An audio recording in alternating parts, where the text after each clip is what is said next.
ನಮಸ್ಕಾರ ಕನ್ನಡಕ, ನಿಮ್ಮ ಅಲೈವ್ ಕನ್ನಡ ಚಾನೆಲ್ಗೆ ತಮ್ಮೆಲ್ಲರಿಗೂ ಸ್ವಾಗತ ಸುಸ್ವಾಗತ. ನೀವು ಇನ್ನೂ ನಮ್ಮ ಚಾನೆಲ್ಗೆ ಸಬ್ಸ್ಕ್ರೈಬ್ ಆಗಿಲ್ಲದಿದ್ದಲ್ಲಿ ದಯಮಾಡಿ ಸಬ್ಸ್ಕ್ರೈಬ್ ಆಗಿ ಇದೇ ತರಹದ ರಾಶಿ ಭವಿಷ್ಯಗಳ ವಿಡಿಯೋಗಳಿಗಾಗಿ ನಮ್ಮ ಪೇಜ್ನ ಫಾಲೋ ಮಾಡೋದನ್ನ ದಯಮಾಡಿ ಮರೆಯಬೇಡಿ.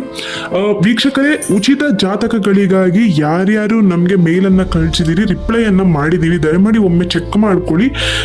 ಯಾರ್ಯಾರಿಗೆ ರಿಪ್ಲೈ ಬಂದಿಲ್ಲ ಒಂದನ್ನು ಹೇಳಲಿಕ್ಕೆ ಇಷ್ಟಪಡ್ತೀನಿ. ನಮ್ಮ ಇಮೇಲ್ನಲ್ಲಿ ತಾಂತ್ರಿಕ ದೋಷವಾಗಿ ನಮಗೆ ಎಷ್ಟೊಂದು ಮೇಲ್ಗಳು ಡಿಲೀಟ್ ಆಗಿದೆ. ಅದು ನಮ್ಮ ಡೇಟಾಬೇಸ್ ಅಲ್ಲಿ ಆ ಮೇಲ್ಗಳು ಇಲ್ಲ. ತುಂಬಾ ಜನ ರಿಪ್ಲೈ ಮೀ ಅಂತ ಮಾಡಿದರೆ, ಆದರೆ ನಿಮ್ಮ ಮುಂಚೆ ನೀವೇನು ಕಳಿಸಿದ್ರಿ ಅನ್ನೋ ಮೇಲೇ ನಮಗೆ ಇಲ್ಲ.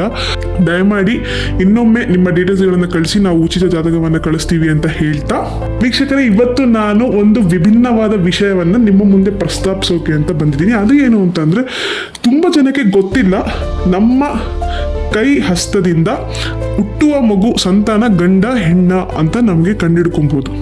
ತುಂಬ ಜನ ಇದನ್ನು ನಂಬಲ್ಲ, ಆದರೆ ಇದು ವೈಜ್ಞಾನಿಕವಾಗಿ ಹಾಗೂ ತಾಂತ್ರಿಕವಾಗಿ ಕೂಡ ರುಜುವಾಗಿರುವಂತಹ ಒಂದು ಪ್ರಮೇಯ. ಇದನ್ನು ನಾನು ನಿಮಗೆ ತಿಳಿಸ್ಕೊಡ್ತೀನಿ. ನೋಡಿ, ಸರಿಯಾಗಿ ಕಿವಿಗೊಟ್ಟು ಕೇಳಿಕೊಳ್ಳಿ ವೀಕ್ಷಕರೇ. ನಮ್ಮ ಹಸ್ತದ ಶುಕ್ರಪರ್ವದಲ್ಲಿ ಹೆಬ್ಬೆಟ್ಟು ಬಂದು ಸೇರಿರುತ್ತೆ, ಆಯ್ತಾ? ಈ ಹೆಬ್ಬೆಟ್ಟು 2 ಭಾಗಗಳನ್ನ ಹೊಂದಿರುತ್ತೆ.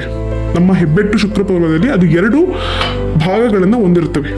ಆದರೆ ಹೆಬ್ಬೆಟ್ಟಿನ 3ನೇ ಭಾಗವೇ ಶುಕ್ರಪರ್ವ, ಆಯ್ತಾ? ಈ ಹೆಬ್ಬೆಟ್ಟು ಶುಕ್ರಪರ್ವನ ಸೇರುವ ಸ್ಥಳದಲ್ಲಿ ಸರಪಳಿಯಂತೆ ಅಥವಾ ಜಿಗ್ಜಾಗ್ನಂತಹ ರೇಖೆ ಇರುತ್ತೆ, ಆಯ್ತಾ? ಅಂದ್ರೆ ನೀವು ಗಮನಿಸಬೇಕು, ಒಂದು ಎಲ್ ಆಕಾರದಲ್ಲಿ ಇರುತ್ತೆ. ಹಸ್ತದಲ್ಲಿ ಸರಪಳಿಯಂತೆ ಸಣ್ಣ ಸಣ್ಣ ದ್ವೀಪದಂತೆ ರೇಖೆ ಇದ್ದರೆ ಅವರಿಗೆ ಪುತ್ರ ಸಂತಾನ ಅಂದರೆ ಗಂಡು ಮಗು ಹುಟ್ಟುತ್ತೆ.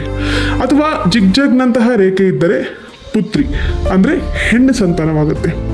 ನಿಮ್ಮ ಹೆಬ್ಬೆರಳಿನಲ್ಲಿ ನಾನು ಹೇಳಿರುವಂತಹ ಈ ಒಂದು ವಿಭಿನ್ನವಾದ ಇದನ್ನ ನೋಡಿಕೊಂಡು ನೀವು ಅದರ ಸಂತಾನ ಗಂಡ ಹೆಣ್ಣ ಅನ್ನೋದನ್ನ ನೀವು ನೋಡ್ಕೋಬಹುದು. ಇನ್ನೊಂದನ್ನು ಹೇಳಲಿಕ್ಕೆ ಇಷ್ಟಪಡ್ತೀನಿ. ಪುತ್ರ ಪ್ರಾಪ್ತಿಯಾದರೂ ಅಥವಾ ನಿಮಗೆ ಮಗಳೇ ಹುಟ್ಟಿದ್ರು ಅದು ನಿಮ್ಮ ಭಾಗ್ಯ ಅಂತ ಅಂದ್ಕೊಳ್ಳಿ. ಯಾಕೆ ಅಂತಂದರೆ ಈಗಿನ ಕಾಲದಲ್ಲಿ ತುಂಬ ಜನ ನಮಗೆ ಸಂತಾನ ಭಾಗ್ಯವೇ ಇಲ್ಲ ಅಂತ ತುಂಬಾ ಕೊರಗ್ತಾರೆ.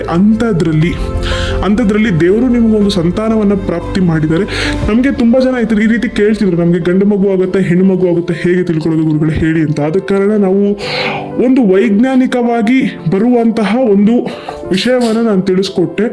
ಎಲ್ಲವೂ ನಿಖರವಾಗಿ ಇರಬೇಕು ಅನ್ನುವುದೂ ಇಲ್ಲ. ನಮ್ಮ ನಂಬಿಕೆ, ನಮ್ಮ ಮೇಲಿನ ನಮ್ಮ ಜೀವನದ ನಂಬಿಕೆ ಅಷ್ಟೇ.